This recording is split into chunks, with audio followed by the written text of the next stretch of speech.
mirsiu, nafai. Kol prie kas plėžia dabar, o kas dar blėt bėga. Aha. Sveiki.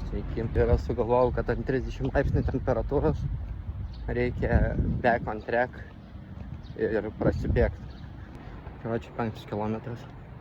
Vanduo. Mano šalmas. Čia dedicationas, kai palieki kepurę, bet vis tiek kažką sugalvoji, o nestabdai savo kelionės.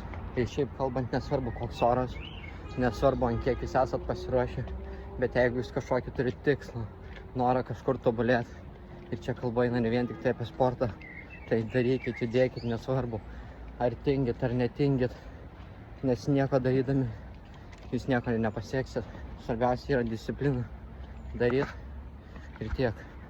Stopas, kuriam norėjau sustoti.